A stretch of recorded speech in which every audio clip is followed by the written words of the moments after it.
this makes so much sense to me as to why I'm dealing with why I'm dealing all these symptoms and all the autism and all that, right? And so I have a lot of parents now that are coming to me for support for their kids. Welcome to Root Cause Holistic Health. I'm Dr. John Harmon, physician, brain health expert, and your host on this no-fluff journey into whole body healing. And I'm Tracy Green, wellness coach, mom, and co-host in this space where we get real about what actually heals, not just what's trending. We're here to help you uncover what's really going on and empower you to take the next step in your healing journey.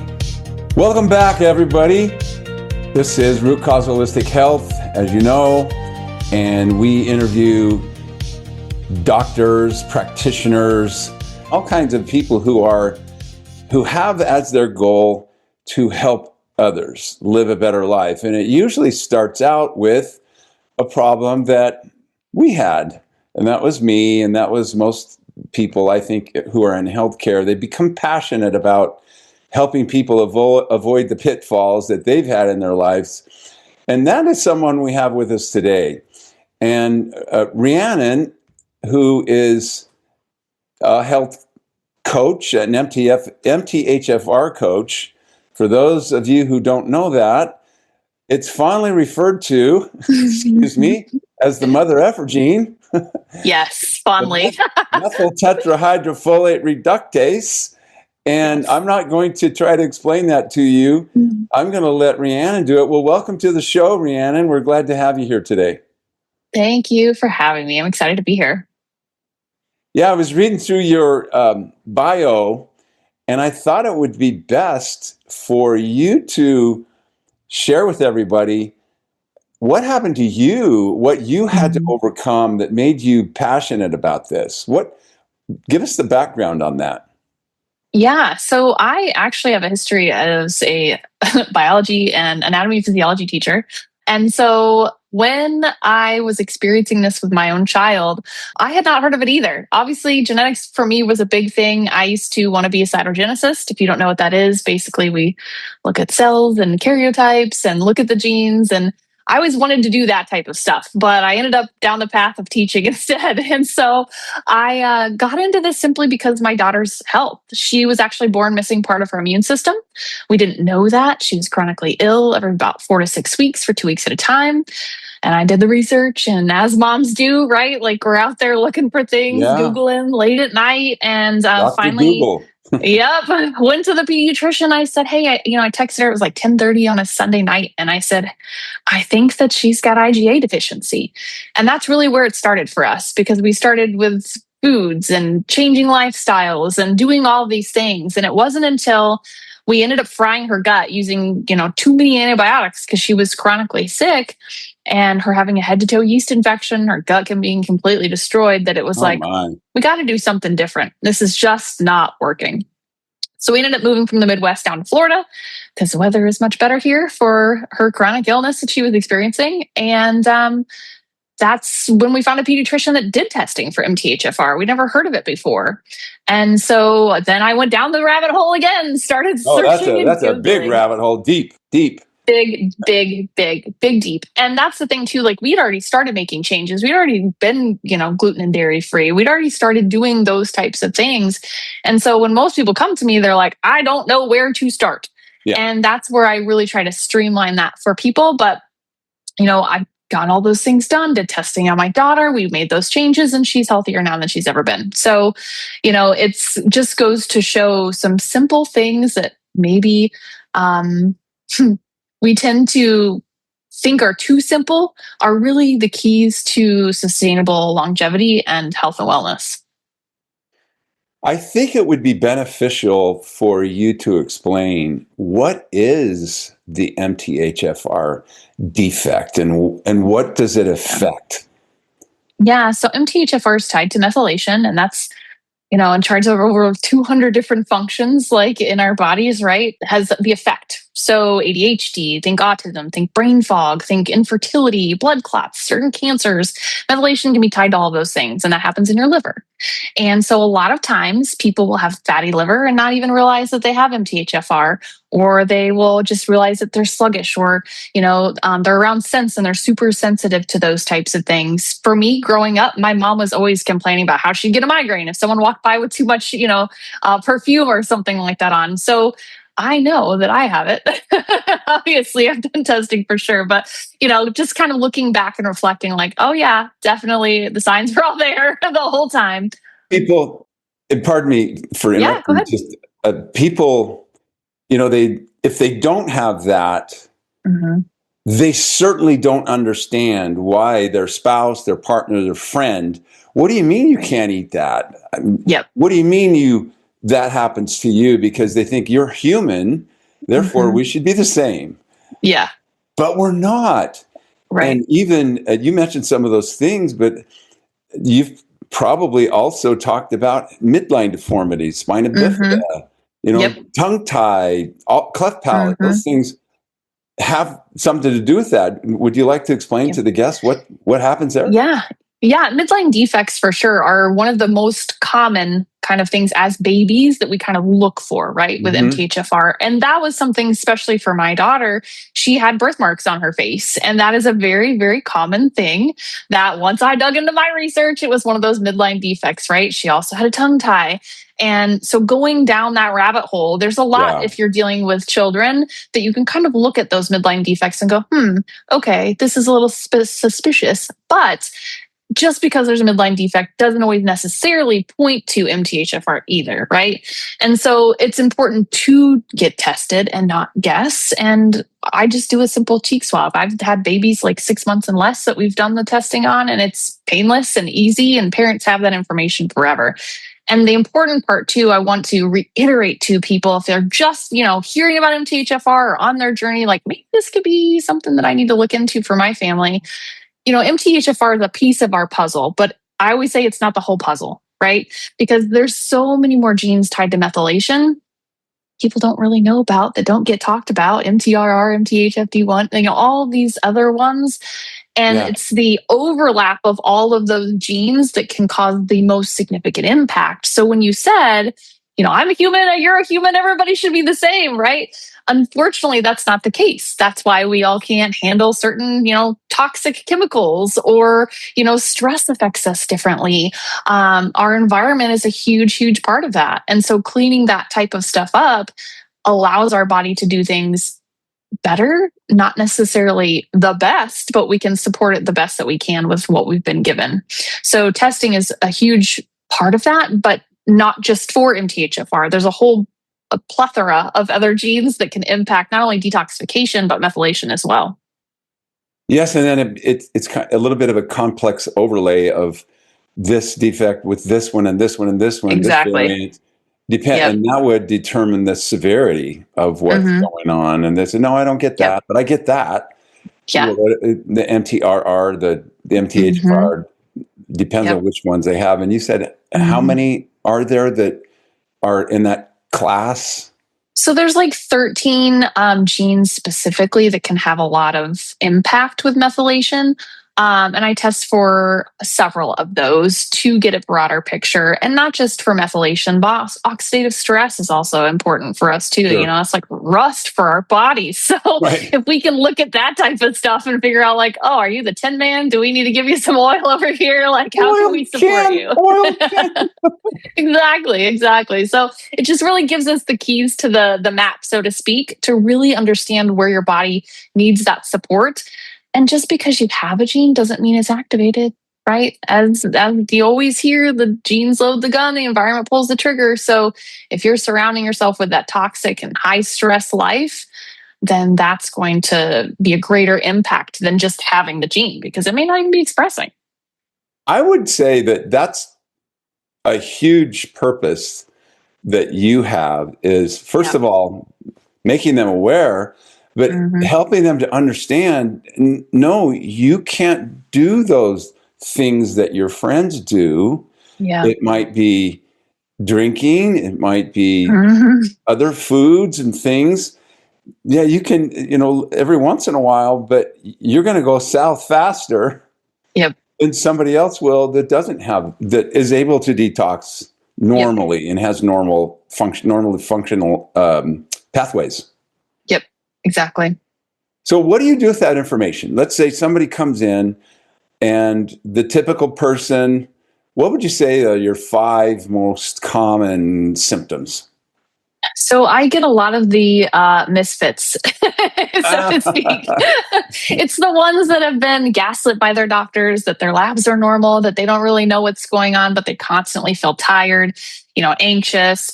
There maybe you're dealing with some depressive issues, mood swings for sure, especially with women and hormones, because our comp can play a fact in that, as well as methylation and the detoxing aspect. But anxiety, fatigue, brain fog. Low iron, POTS, mast cell issues. Like I've got like a whole Wow. smorgasbord of all the different women that come to me with their issues. And a lot of it, you'd be surprised, is tied back to histamine. So, they're dealing with the MTHFR stuff, right? But then that histamine is just rampant and wild. So and then that they have just mast kicks up cell so activation syndrome, Yep. Syndrome, Yep. excuse me. And have you found, this maybe a little bit deeper, maybe a different day, but mold infection causes a high histamine as well. Have you ever, I'm just curious, have you ever had someone, have you said to someone, take an antihistamine for a couple of days? If you feel a heck of a lot better, you have high histamine. Not exactly diagnostic, but by inference, you can say, if that did a lot, now we have to work on why you have that. Why do you have that? Right. So I don't necessarily do it in that regard, because what I focus on is when people come to me, before I even do testing, I'm like, give me what you're dealing with. And then as they're telling me what's going on, I'm like, this gene, that gene, this gene, that gene. So we start working on like lifestyle changes and all that stuff pretty quickly in order to go, okay, let's do this. And as we're doing those things, we're waiting for those results to come back. When the results come back to confirm, Rhiannon knows what she's talking about. Like, we're already making those changes. Let's make a few tweaks. Then that's when I can go, okay, well, you've been dizzy for 3 days. What do you eat for breakfast every day? And I had a girl that was literally so dizzy she could hardly function. And she went from an 8 to a 3 in 2 days simply because we removed bananas from her diet. Oh, wow. And we joked, like, it's a joke between us now, like, it's bananas, like, it's bananas. It's so crazy that was the banana thing. Can activate histamine.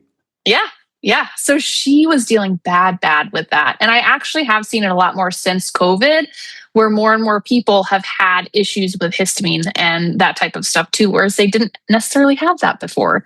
So that's fun too. Rhiannon, when I literally in my head, I saw your brain when you were saying this gene, this. I was ringing the bell. I was going ding, ding, ding, ding, ding.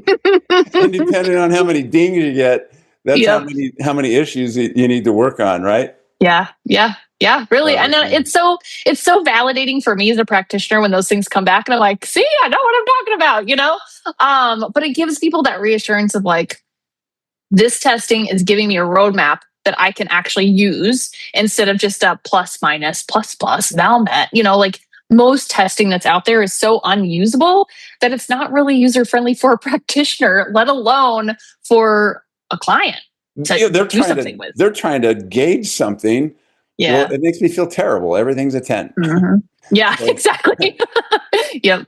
So how do you gauge that, Yeah. And it's really about like what I do in the foundation, what I've switched from really focusing on is the foundation of nervous system work first. So when I do the testing, there's also like the mood and support genes that I look at. And those are the genes that we really start looking at before we do any more stuff, because I can give you every protocol under the sun, every food plan that's all great and fancy. But if you're stuck in fight or flight, none of that's going to work anyways, because your body's literally just trying to survive. Yeah. So that's where I really shifted this last year and gone from just integrating it to making that the primary focus of what we do as a foundation. That's fascinating. And if they go to I'm not one to knock other professions, but it seems like duty is stuck with blinders on, and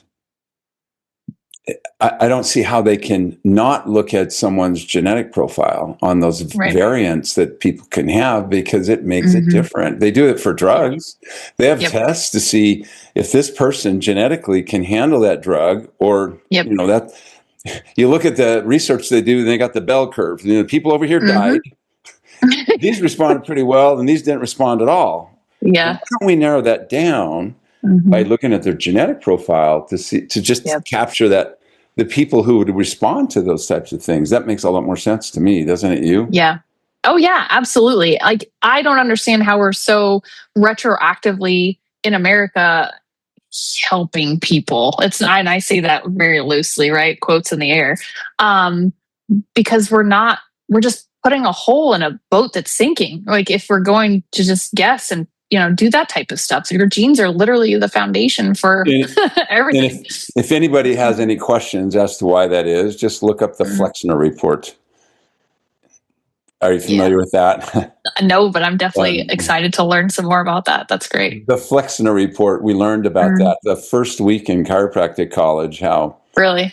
Yeah. There was, let's just say there was a lot of control and financing going to schools that taught a certain way. Oh yeah, of course. Rockefeller's gotta love that. Yeah. It's the Rockefeller way. Yep, that it is.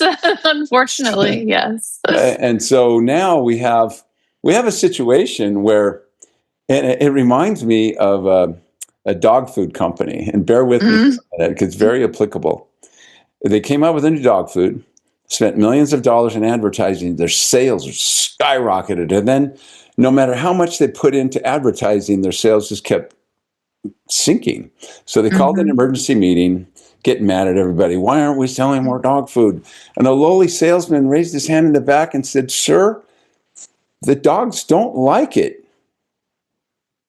Yeah, that's what's happening now. Yeah, people are awake and alert, especially after the COVID thing, that, hey, I should widen my possibilities of what's going to help me. Yes. Instead of going down this one road with prescriptions and, harsh drugs, bad side effects. So the way you're doing this, I think, is admirable and is going to help a lot of other people. So do you have, you work with their diet, you design that type of thing, and then some support with some nutritional pathways? Yeah. So like I said, I've shifted a lot of things to focusing on the nervous system first. And that is the foundation of everything that I do. And so that is the primary focus for moving forward, right? Because if I can get you to breathe, if I can get you to feel comfortable in your skin and safe in your skin, we know that work is going to last longer than a short-term quick fix, right? And so when I work with people, I've been working one-on-one historically, and the unfortunate part of that is there's only one of me. So I can't help the masses in volume at a one-on-one level that I would prefer to do if I had, more availability. So I'm shifting that into more group options to be able to come and to do those things, more independent study type things, because I know people like me that just want to go and read the information, don't want to talk to anybody. There you go. So having those options available, from the testing, different options there, to different options with one-on-one, different options for group support. There's literally now something I've created in my practice for everyone, no matter where you're at on your journey. If you're just hearing about MTHFR for the first time, or if you've been trying the things like throwing spaghetti at the wall, hoping something sticks, we got you. We got you no matter where you're at.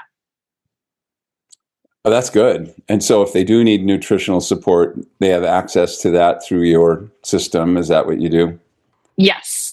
Yeah. So I focus on, after, obviously the nervous system regulation is a huge part of that, but food, doing your food journal, it's a big pain in the butt, but everybody that does it, I can spot patterns a lot easier, a lot faster, more efficiently. So that is a requirement. If you're working with me one-on-one, you got to put the effort in so that way I can see, because otherwise it's like your check engine lights on and I can't I don't have the code to be able to read it. So if I know what you're taking, how much you're taking, when you're taking it, if you're having a hot flash after you eat something, oh, you're having migraines every day. Like your body's telling you through your symptoms. And if we can find those patterns and correlate them, it makes it a lot easier to kind of pinpoint where with your genes that's aligning. You can't get those aha moments if you don't have the food diary. Nope. Exactly. That is such a huge part of it. And people are like, oh, it's such a pain. I'm like, yes, but and people think I can just remember. I can just remember what I ate. Yeah. And I'm like, that doesn't help me. How am I going to remember? It doesn't work that way. So any of you people listening who are going to have Rhiannon coach you, yes, do your food record. Yes. Food journals are mandatory. It's actually in my coaching agreement because I'm like, if I go more than 10 days and I don't have that information, we're both screwed. Yeah. How could you help them? Yeah, you can't. Yeah. No, you don't have any feedback. Yes. Direct you to what path you need to go down. Exactly. What are some of the most common things that people would have no idea has anything to do with MTHFR? The most I think I get from people are anxiety, ADHD, that are just hearing about it for the first time. And for them, like a little light bulb goes, ding, over their head, and like, oh my gosh, like this makes so much sense to me as to why I'm dealing with why I'm dealing all these symptoms and all the autism and all that, right?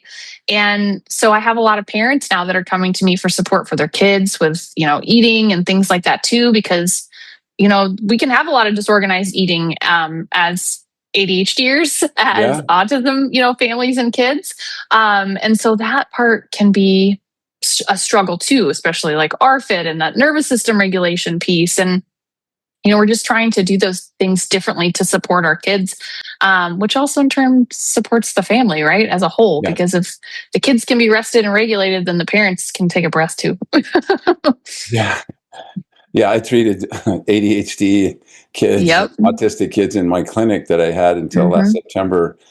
And man, those families have a lot of PTSD with those autistic kids, depending on the severity of that. And it really, really takes its toll on parents, families. They're trying to not feel like they want to harm the child for doing idiotic, destructive things to their siblings and disrupting the entire household.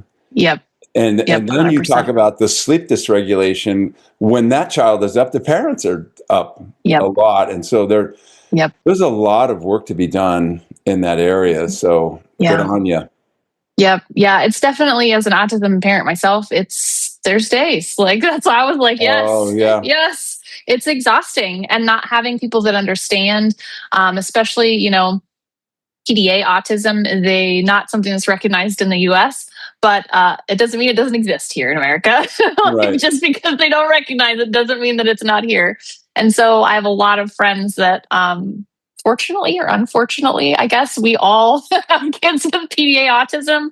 And so I'm very thankful for having like-minded moms that just get when I'm tired at the end of the day, like I'm so sick of PDA today, But like having that community of other women to support women is something that I'm working to build too through my membership and the community that I'm building. So. Yeah. Are there other practitioners that maybe do things that you don't do, that you work closely with? None that I have found, not in that regard. Because like I said, what I do is all nutritionally, supplement stuff wise. And so that can be a huge thing. But like mitochondrial dysfunction is huge for a lot of these autism kids too. That's where red light therapy can kind of come in and support things. So really trying to give other parents that toolbox of support, and it's hard. I mean, even when you've got a toolbox, some days are just hard. And so having that community just surround you that understands, it hits different because it's like those people get it. Like ain't nobody tired like mama tired with an autism kid. Yeah, man, I'll bet. Yeah.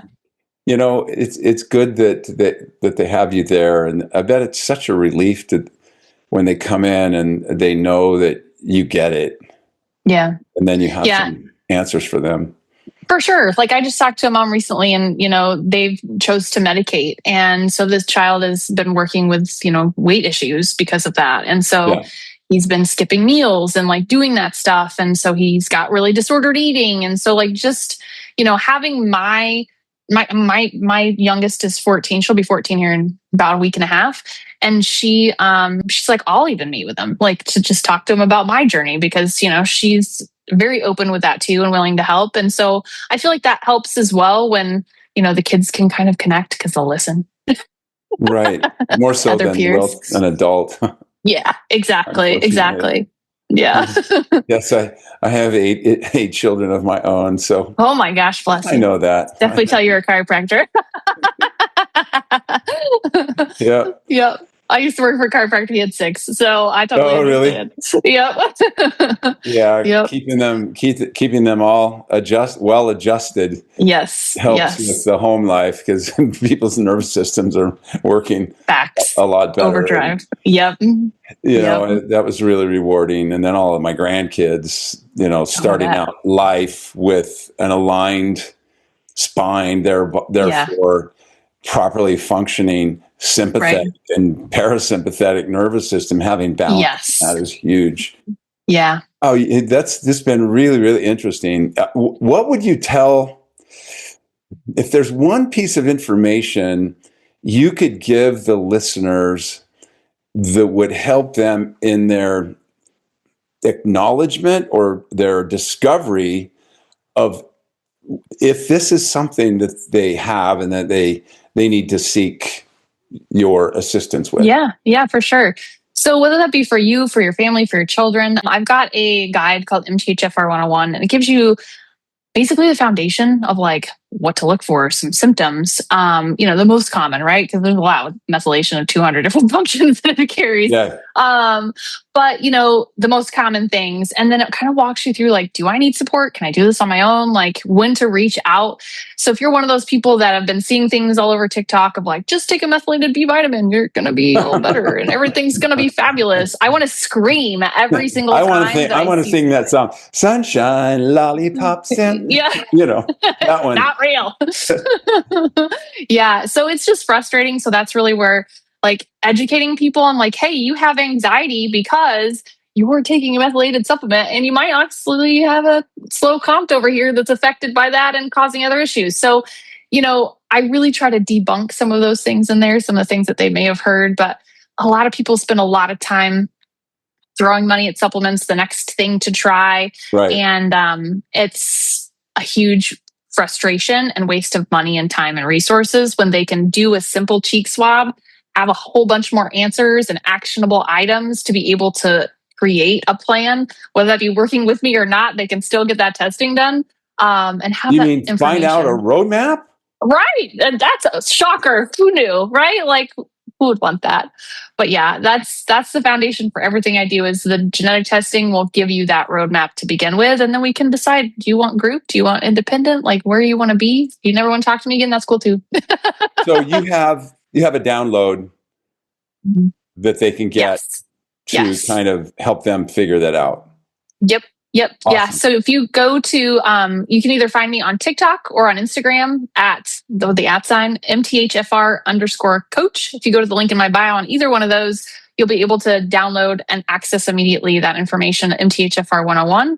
And you can actually go on my website too, see what other options are available and get started with the testing because that's the foundation of everything that I do is a broad spectrum. That's where it starts. Yep, exactly. And it's not just one gene. We'll also have a link in the show notes where they can do absolutely. That. Perfect. Do that. Well, thanks for coming on today. Yeah, it's been a pleasure. Coach Thank you so much for Rhiannon. having me. Yes. Yeah, happy to be here. It was fun. And I hope we're able to help a lot of people and, increase your circle of influence for good globally. So that you can help more and more people. Yes, that is my goal. To help as many people as I can to condense the time that it takes them to get from point A to point B because it took me too long. Yeah, and lead a healthier life. Yeah. If those things remain until you get into your older years, older years are shorter years. Yep, that is true. Fewer, I should say, Yep. because you're more likely to have some issue with all of those. Yeah. Yep. The inflammation that's caused from that, just number one. Yeah. But then all of the other consequences of that. So thanks a lot, Rhiannon. Yeah. Thank you so much for having me. Have a good one. Thanks for tuning in to Root Cause Holistic Health. We're here to help you uncover what's really going on and empower you to take the next step in your healing journey. Whether you're a mom, a dad, or just someone ready to stop settling for Band-Aid fixes, we hope today's episode gave you something to think about. If you found this episode valuable, do us a favor, share it with someone you love, and leave a review so we can reach more families like yours. Make sure to hit follow so you don't miss next week's episode. We've got more honest conversations, practical tips, and root cause wisdom coming your way. Until next time, stay grounded, stay curious, and most of all, stay connected to what truly matters. We'll see you next time on Root Cause Holistic Health.